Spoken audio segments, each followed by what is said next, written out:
Hello friends, how are you all? Welcome to my channel. Today we will see the procedure to be followed for non-cognizable offense.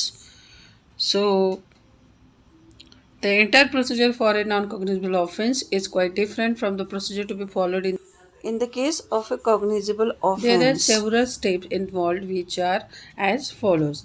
तो देखिए cognizable cases की जो procedure होती है वो तो हमने देखी है, लेकिन नॉन कॉग्निजेबल ऑफेंस की प्रोसीजर कैसे होगी वो हम देखेंगे. First, the police, as stated earlier, don't have the power to record first information report. इसमें एफआईआर नहीं होती है जब भी नॉन कॉग्निजेबल ऑफेंस होता है. They can only take action when they are ordered by the magistrate to do the same. ठीक है दोस्तों, अगर कोई नॉन कॉग्निजेबल ऑफेंस हुआ है और आप इसकी इन्फॉर्मेशन पुलिस में देने जाते हो तो वो इसमें एफआईआर नहीं होती है. ठीक है, ये तो सबको ही पता है. तो प्रोसीजर क्या होगी तो देखते हैं. तो नॉन कॉग्निजेबल ऑफेंस में क्या होगा. A complaint is to be directly filed with a judicial magistrate. When the police received an order from the magistrate, they are required to investigate the matter and obtain more information. जब भी complaint file होती है तो magistrate order करते हैं investigations की, तो police officer को मैंडेटरी हो जाता है, उसमें इन्वेस्टिगेशन करते हैं वैसे ही जैसे वो 156 में इन्वेस्टिगेशन करते हैं. So while carrying out the investigation, the police are required to prepare several reports. These reports are further submitted to the magistrate. तो इन्वेस्टिगेशन के बेसिस पे और वो रिपोर्ट्स तैयार करते हैं, अकोरेंस रिपोर्ट, प्रिलिमिनरी रिपोर्ट्स, और वो सबमिटेड करते हैं. ठीक है. The officer in charge of the police station is required to submit a preliminary report to the judicial magistrate as per section 157 of the Code of Criminal Procedure 1973. तो इसमें police officer को under section 157 अगर वो investigation करते हैं तो उसके preliminary record occurrence report magistrate को देना ज़रूरी होता है कि इस मैटर में वो इन्वेस्टिगेशन कर रहे हैं, और अगर इन्वेस्टिगेशन नहीं कर रहे हैं तो दोनों रिपोर्ट उसको सबमिट करनी होती है. 5 point under section 168 of the code, the junior officer is required to submit a report to the officer in charge of the police station for the purpose of investigation.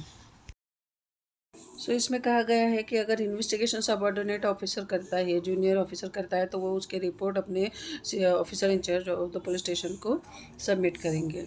6 point, at the end of the investigation, a final report is required to be sent to the concerned magistrate as per section 173 of the code. ये एक final report रहती है, ठीक है, जो कि magistrate साहब के कोर्ट में सबमिट होती है bye the police in charge of the police station.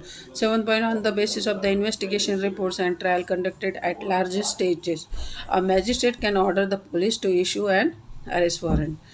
तो इसमें इन्वेस्टिगेशन रिपोर्ट देखने के बाद में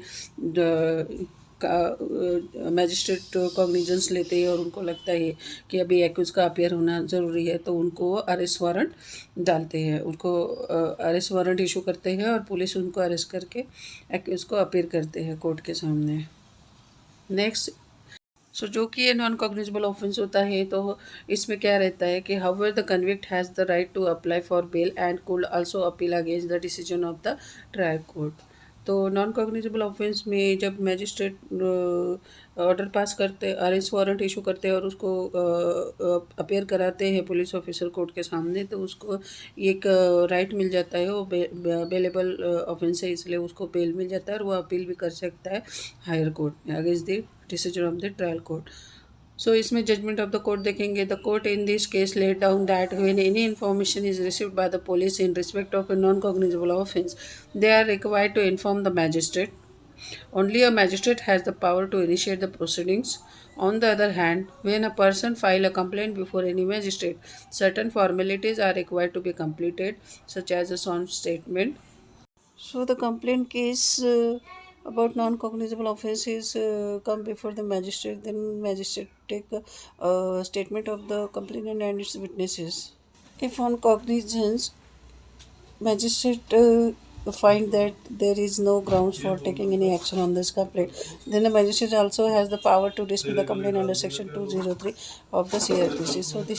This is the procedure to deal with non-cognizable offences proceedings. Thanks for watching video.